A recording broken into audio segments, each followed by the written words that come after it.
Hey, what's good, y'all? Welcome back to AstralSleep the Sleep Podcast.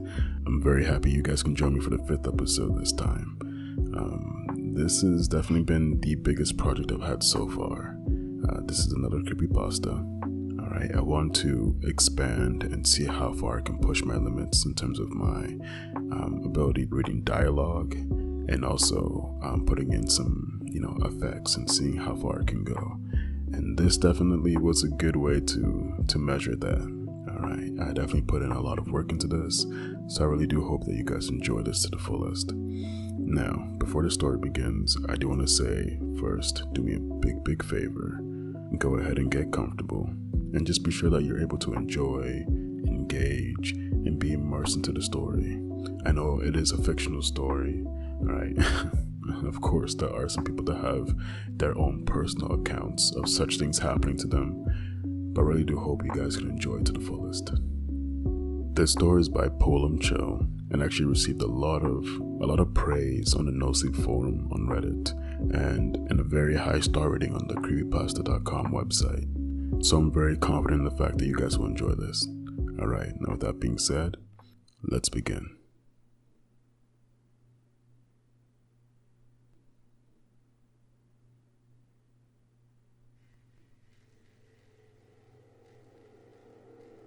I rested my arms behind my head, skim reading the credits of a movie I just watched. After seeing them through about halfway, I lifted myself from the sofa and walked to the kitchen, stretching my arms above me. I opened the fridge door and found a full carton of juice, so I sat down at the kitchen counter by the window, cracked open the lid, and took several long, noisy gulps. When I couldn't drink anymore, I gasped to let in new air and wiped my mouth on the back of my hand. My evenings were uneventful around this time of the summer. It was 9:15 p.m. on a Saturday in July. School was out for the holidays and my parents had gone to visit my aunt and uncle who lived by the coast. They would be still gone for about 2 more weeks. I declined an invitation to join them. I didn't dislike the place or my relatives, but we usually stayed there for so long that I'd miss most of my summer break, and I'd truthfully rather spend it with my friends in town. I was a good kid who knew how to wash clothes and use an oven, and generally wasn't an idiot. So they let me stay at the house so long as I kept it clean. As I sat and looked out into the garden to check for anything scary in the dark, it was empty and black. I kind of wish we had a pet. A dog or a cat would be nice about now, but their hair always made me sneeze and my eyes would go red and itchy. With that in mind, my dad said no, even though I wouldn't mind it. Honestly. 9:22 p.m. I put the rest of the juice carton back in the fridge door and went back over to the window. Hoisting myself onto the counter again, I glanced out into the garden and identified the shadows one by one to make sure everything was in place.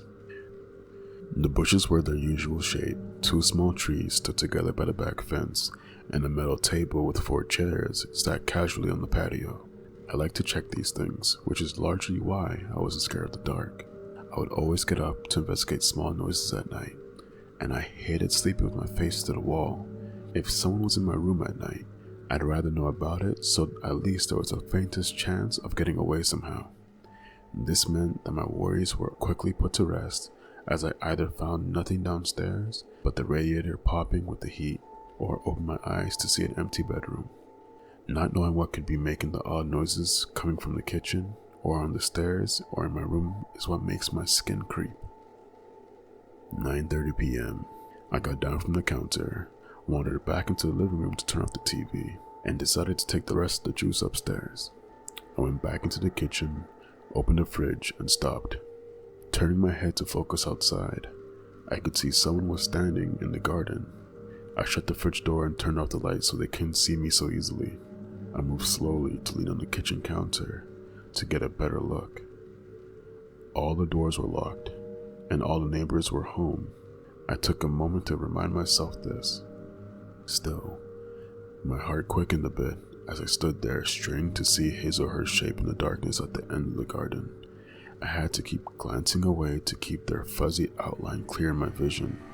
They were standing very still and were a little thin, but that's all I could see. I couldn't tell anything else. "Oh," I said out loud. It was the garden umbrella.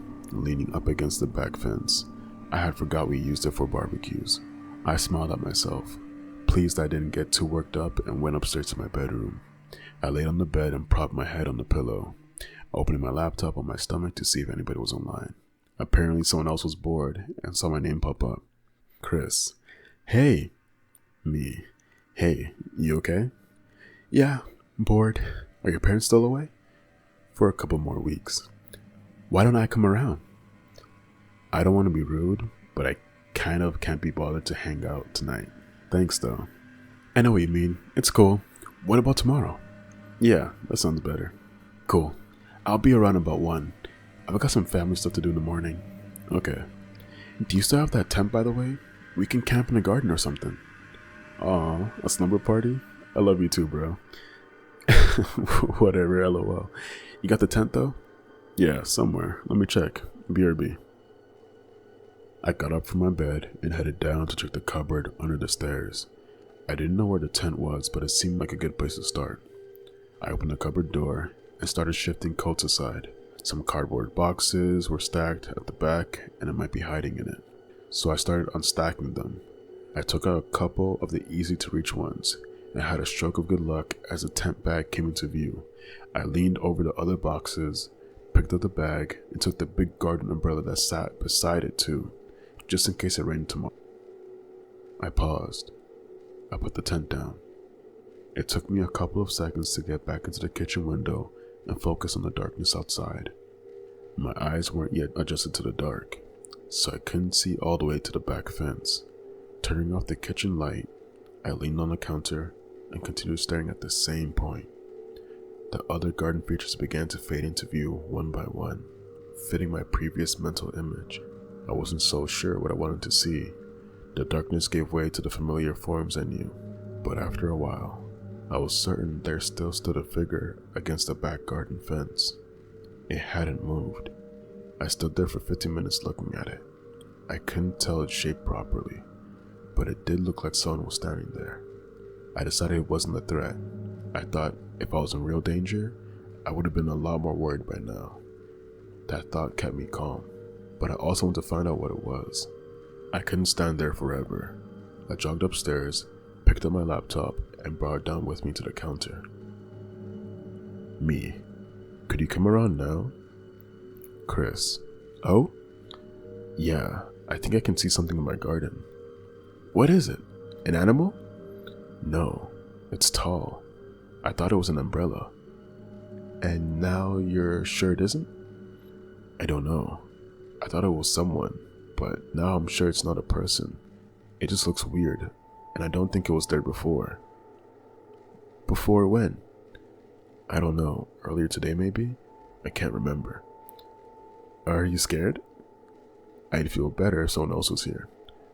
Well, I did offer to come around, and I'm bored.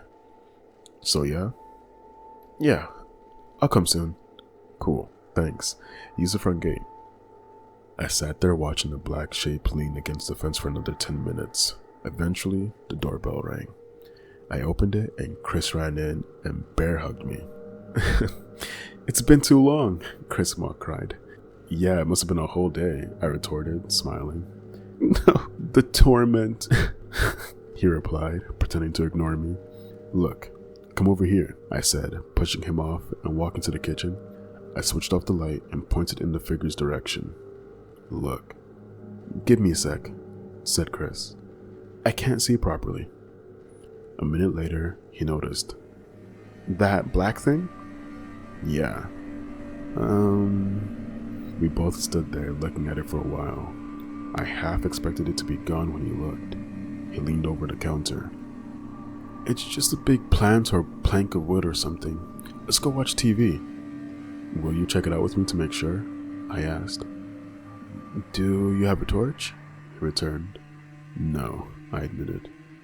Well, we could check it if we keep the kitchen light on and open the back door a little, he offered.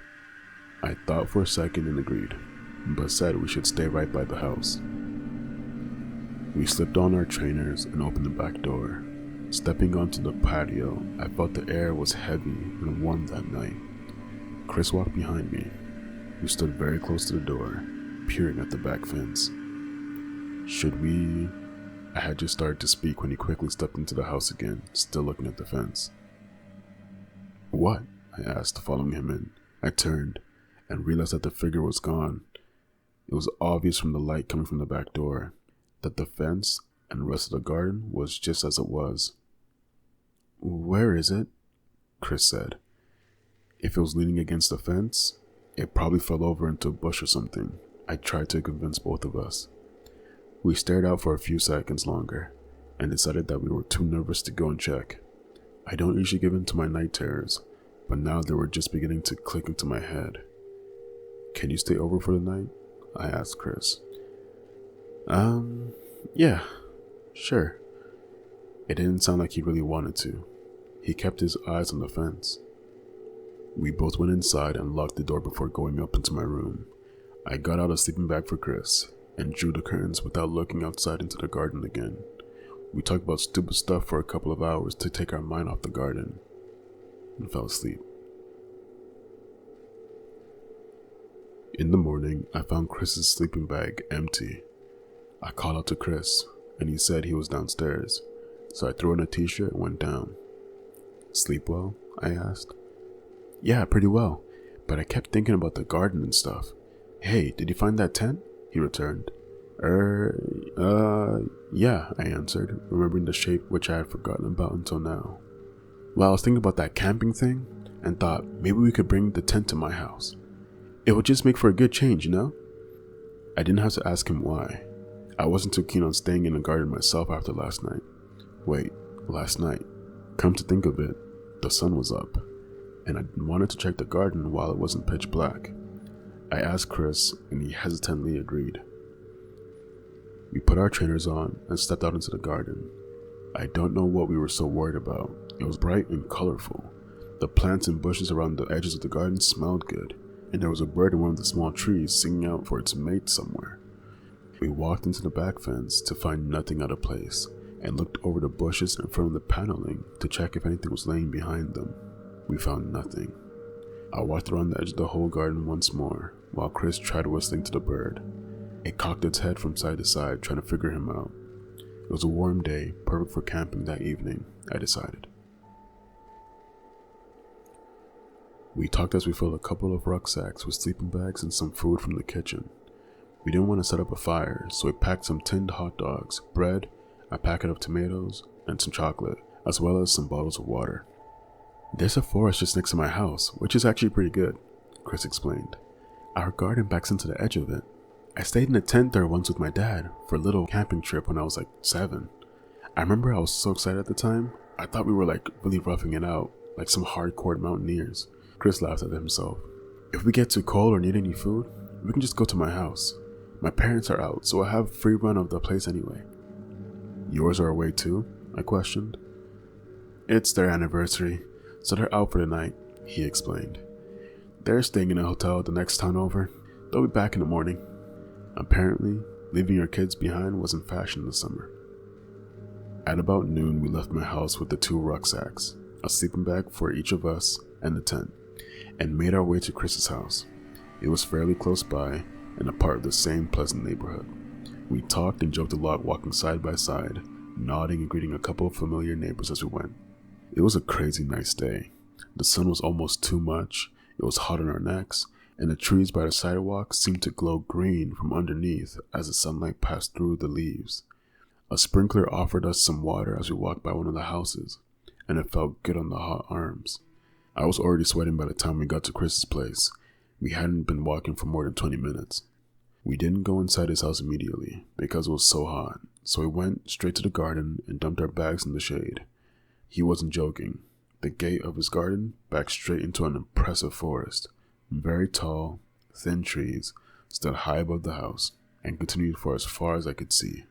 Some bushes and shrubs littered the forest floor, but most of it was either grass or fairly smooth sections of dirt. I didn't see how this forest was classified as small. Looks good, right? He boasted. It's awesome, I admitted, opening the gate and surveying the area. I walked out in between the trees and found a flat spot for the tent. I turned around to ask Chris's opinion and paused, a little disappointed. It didn't feel like the real camping when his house was so obviously in our faces. Let's go a little further in so at least feels legit, I said, and walked back to pick up our bags. Chris objected to carrying his heavy shit any further. We walked in line from Chris's house and kept checking behind us until the house was just about obscured by the trees in front of each other. We had only gone a very short way in, but the forest was already thicker and greener. There was even a long rope swing hanging from one of the trees, but it looked too old to hold our weight, so we decided to keep our spines unbroken and give it a miss. I unpacked the tent, set it up with Chris's help, and we threw our sleeping bags inside. I lay down inside to test it out. It was so warm and humid, I had to adjust my breathing for a second. I stepped out again and asked Chris if he had a torch for the evening.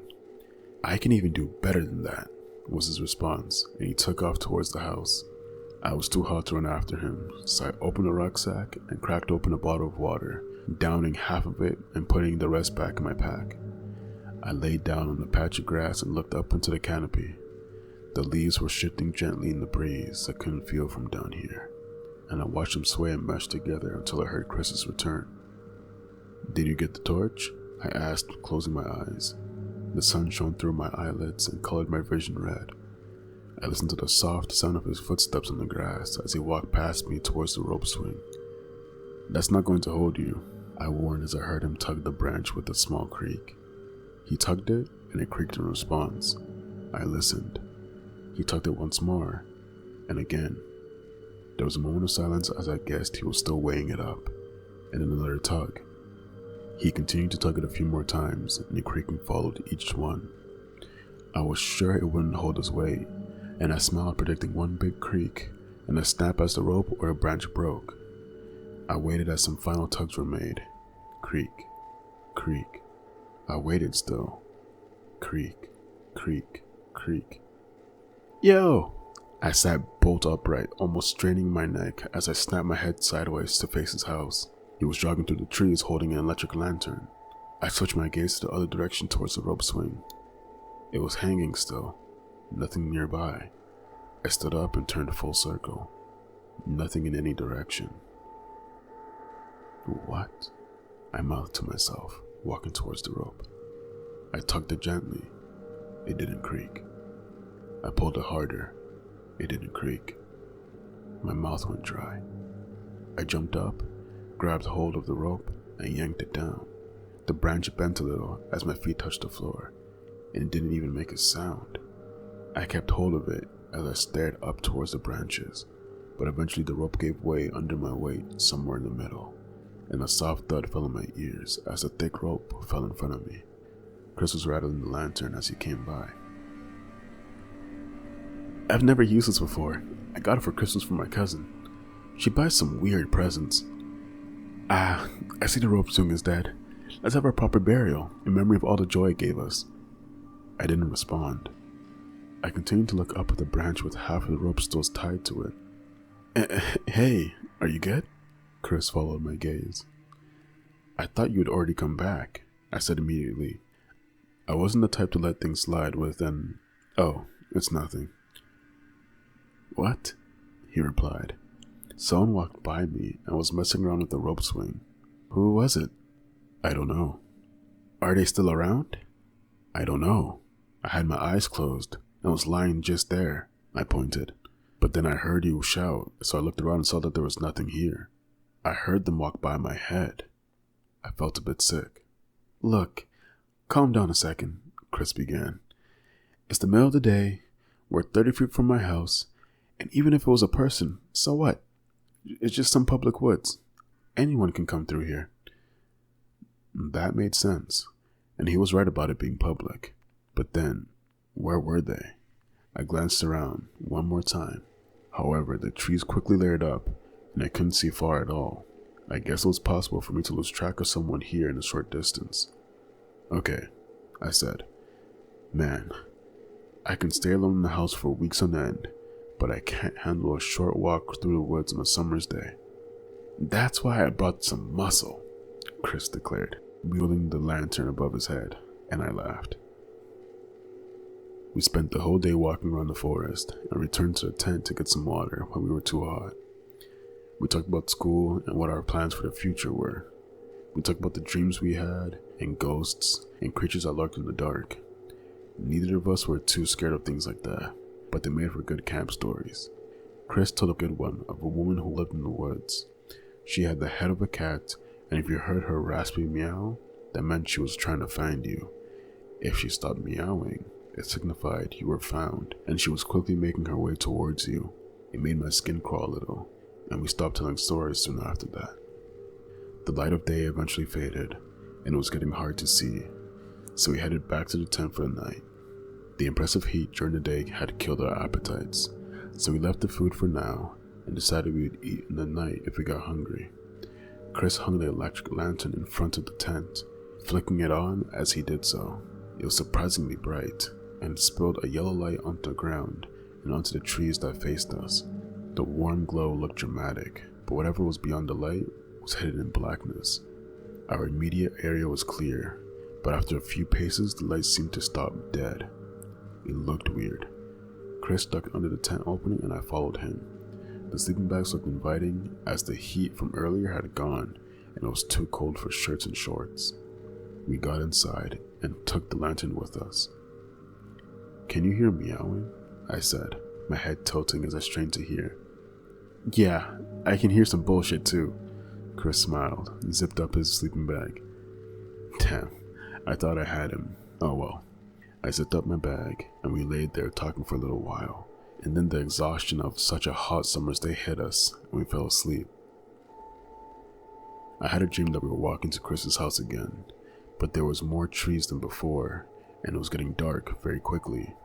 I blinked and suddenly it was night, with the forest sprawling in every direction. The rope swing hung in front of me. I turned around and Chris was gone. I heard a creak behind me. A feeling came over me like I had missed a step on the stairs. For some reason, I couldn't turn around. I started walking straight ahead, and the rope swing soon came into my view again. I was aware I was in a nightmare. The rope swing slowly lifted itself up into the trees, and I watched it disappear. I walked over and stood beneath where it had been, and there was a rustle above me. As I lifted my eyes to the canopy, a black figure with the head of a cat came hurling down with its mouth open horrifically wide. One of its teeth touched my left eye, and I tore myself awake, gasping as I sat up in the tent. My back was damp with sweat, and Chris was asleep next to me. The lantern was still on, and I could see our backpacks at the end of the tent. I took a moment to breathe, and then let myself to lay back down, my head thumping on the floor a little too hard. I winced and reached out for a bottle of water to the side, downing a few mouthfuls. I couldn't fall asleep with the glow of the lantern on my eyelids, so I sat up and searched the tent for it. I quickly realized the light was coming from outside. "Chris," I said, still confused from my sleep. He mumbled something in reply. "Chris, where's the lantern?" Somewhere," he said slowly and sleepily before turning over. I looked around again. The light was obviously coming from outside. I weighed up the options. Either some murderer had snuck into our tent and done nothing but take the lantern outside, or we didn't actually bring the lantern into the tent and I had remembered wrong. That sounded more convincing, so I knelt by the tent door and unzipped it. From the opening, I looked around. It wasn't immediately obvious where the glow was coming from. Why couldn't I see it? I looked up. The lantern was resting 20 feet in the air, hanging in the dark. Goosebumps swept across my skin, and I zipped up the door before shaking Chris. "Chris, please wake up." He heard the urgency in my voice and sat up. "What? What's wrong?" Chris said, rubbing his eyes. "The lantern's hanging outside." "But I brought it in," he assured me. I felt sick as my reasoning broke. We both looked at the front of the tent. "We should go back into the house," I said, my resolve buckling. I was just a kid in the forest whose parents were away. "I'm not walking through the dark," he replied. Chris was now looking worried. "We've got a I stopped myself. We looked at the front of the tent again. We couldn't sit there forever. We were getting scared as we sat there doing nothing. So this was the plan. We weren't going to go back to sleep, We were going to get the lantern back somehow, leave everything here, and spend the night in Chris's house. I hated being the one to go first. I wanted to turn back, even just crouching by a tent entrance. Unzipping the fabric door, I looked around. Nothing. I peered over the tent behind us. Nothing in sight. Literally nothing. Everything was black outside of the light. I took a step out, and it was cold. Chris did the same as he stood right beside me looking over his shoulder. He turned back and saw the lantern was in the air. Oh my God. We stood there looking at it for the few seconds that seemed to crawl by. Eventually, I worked out which tree it was hanging from. The broken rope swing at my feet confirmed it. Way up, out of reach, the lantern hung above our heads, tied to the other end of the rope that was still dangling from the darkness. I couldn't work it out. It was high up, too high up for even a ladder. The trees were thin and bare besides the leaves that made up the canopy. There was nowhere to climb. Picking up the length of the rope that had snapped from earlier, I bundled it up and tied a knot, and I aimed at the lantern. I took a step back and jumped, tossing it into the air. It caught the lantern on its side, and it sent it swinging. It threw shadows rocking around us. I suddenly wished I hadn't hit it. The light made the shadows lean from side to side from the lantern. The horrible, unnatural swaying made me panic, and my eyes became wet as fear took a solid hold of me. I picked up the rope again, and I lobbed it desperately at the lantern. I missed, and the bundle of rope sailed into the darkness. Helplessly, I turned to Chris, who had already grabbed his backpack. He span around and threw it with a yelp. It hit the lantern dead on. It fell and thudded to the floor with a crack, but the light was still on. I ran and picked it up. I turned to Chris and almost cried with relief. Okay, go, let's go, I urged, and he started jogging quickly towards his house as I followed. We half ran, half stumbled in the dark, checking over our shoulders and working ourselves up as our thoughts were consumed by everything that might be waiting in the trees for us. I don't know how long we were moving, but it soon became apparent that Chris's house wasn't in this direction. For God's sake, where is it? Chris said, tension taking a hold of his voice. We'll have to find the tent and try again. A couple tears were forming at the corners of his eyes. They were probably on mine too, but my heart was thumping so hard I didn't notice. Okay, I took a breath and we turned around, heading in a straight line directly behind us. What if we didn't find the tent? I couldn't stop myself thinking that over and over as we retraced our steps. We walked for what seemed like twice as long before the light literally fell on the side of the tent. We ran up and stood close to its side, looking around to try and figure out which direction we should go. The silence was like the building up of a nightmare, right before some horrible thing lurches at you, screaming. The comparison made me gag, and I scrunched my eyes shut, the hair on my skin lifting. My temples were so hot, it felt like my brain was thudding against the inside of my skull. I couldn't begin to guess where the house was. We could see about 10 feet from the lantern, and then pitch black. There was no clues. Every direction looked wrong. Chris took the lantern from me and walked in a small circle, straining his eyes to try and see. I stayed put. Chris, turn it off, I whispered to him hurriedly. What? He asked. I stepped quickly and quietly towards him, bringing my face to his. There's something in the tent. His gaze shifted past me towards the tent, and he stood there staring.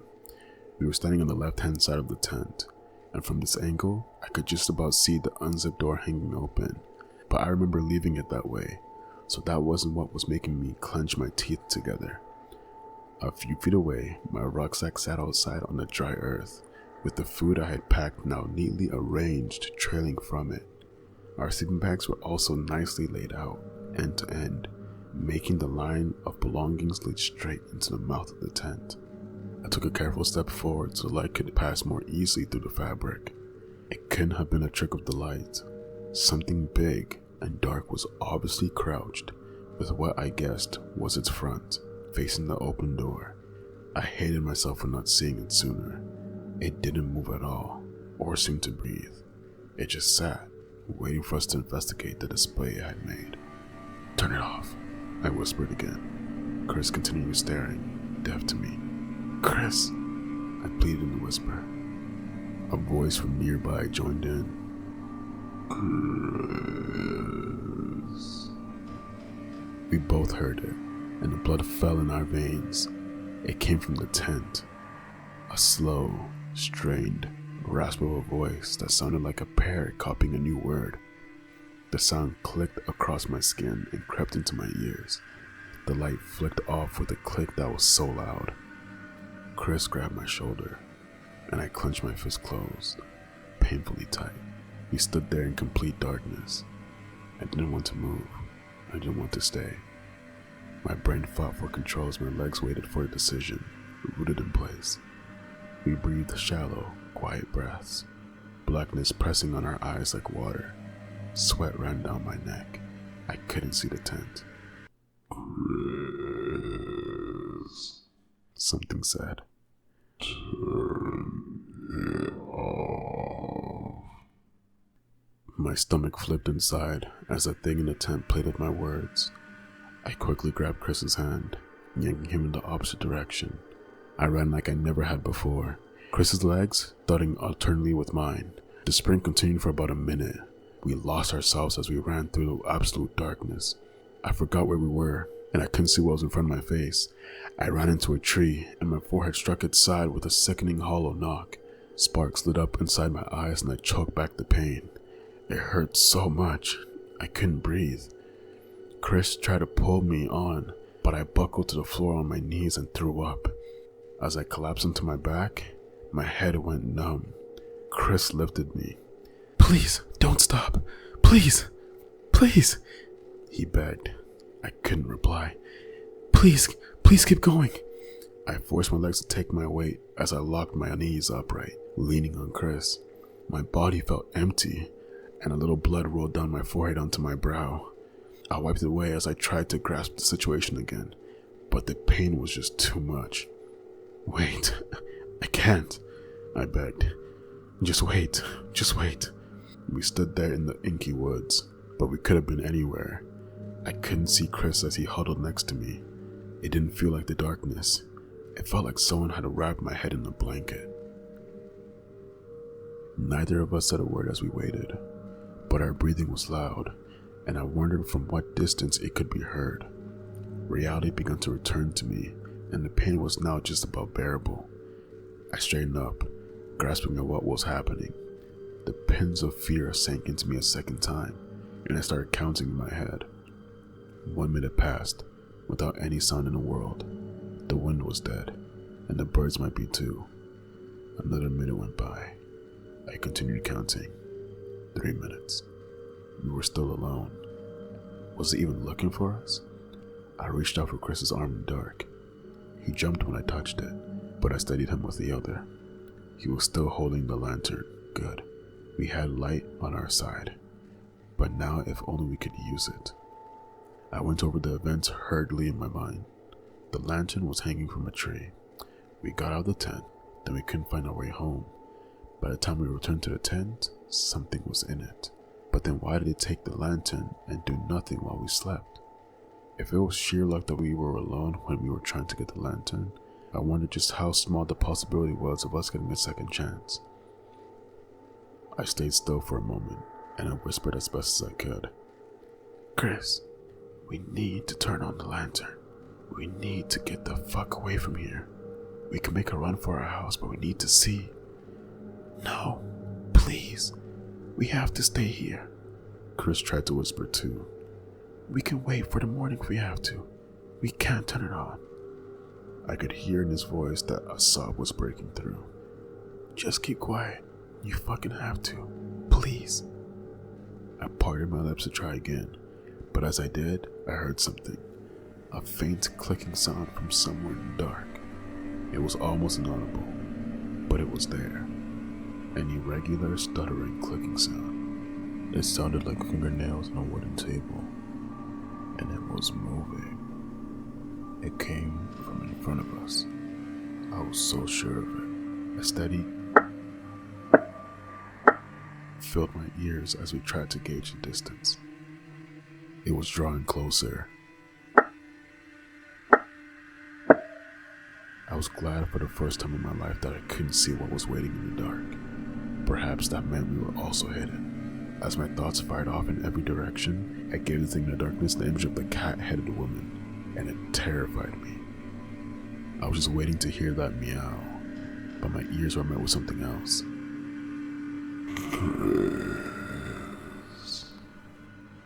I tensed my throat and tried not to cry.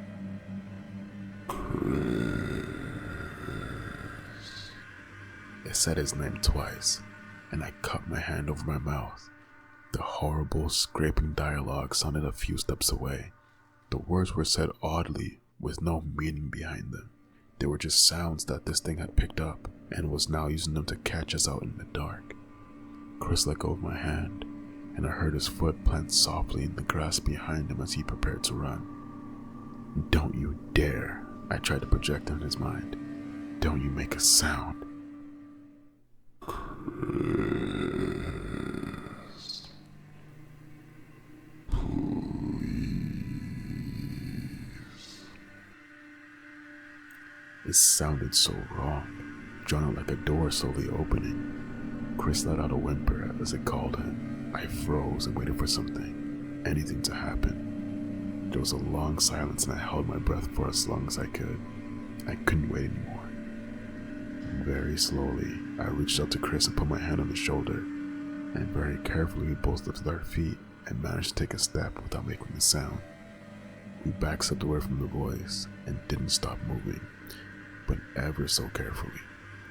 So slowly. I didn't care how long it would take us to get somewhere. If it took us an hour every step, we were going to get out. Chris backed into a tree and gasped audibly. The clicking started up immediately. It rolled on, consistently moving towards us. I didn't know what to do. All I could think of was to screw my eyes shut and try not to scream. As we stood there, the clicking came to a stop at arm's length away from where we stood. Silence. Chris, turn it on, please. Fear took over. Chris switched on the light and tore off in the other direction without looking behind him. I wheeled in place and held that lantern in sight like nothing else existed. We didn't dare look at the thing, but we could hear it. Our footsteps thudded on the grass, and the thing pursued us with a tap, tap, tap, tap, now like scurrying little claws on the hard earth. As I ran desperately to catch up to the light, the sound suddenly rose up behind me and over our heads like in between the trees. This wasn't happening. It was going to drop down on us. "Turn!" I screamed. I didn't care anymore. If we were going to get out with our lives, we were going to have to run for them. We suddenly changed course, and the tapping stopped for a moment, long enough for us to gain a few feet before it came in our direction again. My legs were cramping up horribly, and Chris was gasping hard. We couldn't keep this up. Where were we? I saw a light from the lantern come to an abrupt halt up ahead. I didn't have time to stop and brace myself to thump into Chris, and the light passed beneath my feet. He had dropped the lantern. I turned my head and watched it recede into the darkness. It was immediately too far for me to go back, and the thing would be on me in a second. "Chris!" I was crying and swiping tears from my cheeks as I ran, preparing for my face to connect with the tree at any moment. "Keep going!" I heard Chris from up ahead. "There's a light!" My vision was blurry from the tears, but I could see it, an orange glow hanging in the air at a distance. Another one? What was happening? I wanted to scream at him to avoid it, but I realized it was a street light. My legs felt like it was running through water, but I pushed them harder with a goal in sight. Gradually and painfully, the light drew closer, as did the clicking. This thing could move like nothing I knew. I saw Chris' figure pass underneath the streetlight, and then he was gone again. "Don't stop!" I yelled as I pushed the edge of the forest, and my legs adjusted as the forest floor gave way to solid footing. I could see a row of more streetlights leading off to the right, and Chris's figure was passing consistently under each. When I was sure I was completely out of the trees, I didn't stop. I ran under several more streetlights, putting as much distance as I could manage between us and the edge of the woods. I realized after a while that the clicking had stopped. I needed to see we were okay. I turned my head and looked back along the row of streetlights, keeping my gaze on the first light. My pace slowed as the pain in my head and my legs came back. There was silence once more, and the lights revealed an empty pathway. I jogged on and kept my eyes on the glow, expecting to see something at any minute, but it lit up nothing but concrete and the edge of the road. Is it there? The question pulsed in my mind over and over. As I turned my head to continue catching up to Chris, I caught sight of something passing underneath the first street light. An almighty shock went through me as my fears were confirmed. I let out a cry and picked up the pace once more, sprinting between the lights. The image was burned into my mind. I hardly caught a glimpse of the thing, but it was white and massive. It almost brushed the street light as it went under it. It had a long, upright body full of kinks, like it had just unfolded itself, and that's all I was able to tell. It must have had a face and limbs, but I didn't have time to see. I didn't look again. The path gave way to more light, and as soon as I could see the glow of windows in some houses either side of the road, I recognized where we were, close to my house by some miracle. A little further and we would be there. "My house!" I yelled, and Chris listened, turning left onto a side street and dashing down. With panic on my side, I reached the turning and looked down the road to see Chris jumping the fence into my garden. "Hurry up!" I heard him scream. Reaching the fence, I planted my hands on top, hoisting myself over and shredding my elbows in the process. My ankle stung as I thudded into the garden and sprinted toward the kitchen door. Chris stepped aside, gasping for air as I fumbled the key into the lock and wrenched it sideways. We both flew into the kitchen and slammed the door behind us. I locked it from the inside and we both sprinted upstairs into the bathroom, locking it behind us. "What was that?" I managed to say in a panic whisper, wondering if we could get in. "Did you see it?" "No." Chris crouched under the window, letting tears roll. "Shit. It was so tall. I couldn't. Don't tell me." Chris cut me off. I mulled over it again and again as we sat there. Minutes slowly ticked by into hours. My head was fizzing all the while and I could still hear its voice, that disgusting voice. My elbows and forearms were sticky with blood and we both looked at the floor, the occasional sob coming from the both of us. Our hearts banged in our chest and we spent the night that way. Light streamed in from the window, but we didn't unlock the bathroom door until noon. We crept downstairs and the kitchen door was still locked and nothing was in the house. I looked out the living room window. Another perfect day. No people walking by, but the sprinklers were on and I could hear the birds again. It helped to calm our nerves. "That tent can stay there," I said at last. "Yeah," Chris agreed. We stayed in the living room with the TV off all day. We didn't know what to do, and we talked about if we should call the police or something. The day crawled by as we tried to rake our thoughts together and think of what to do next. But all that went through my mind was what had just happened, not what we should be doing. By the time it was dark, at about 9 p.m., the phone rang. It was Chris's parents asking if they had seen him, as they were getting worried. They had just got back from out of town. I let them know he was okay, and asked if they could pick us up both from my house because something had happened. They wanted to know what, but I said we'd both tell them when they got here. They said they'd be here soon. Relief washed over us as adults said they were on their way to make everything right. They would believe us. We didn't lie about things.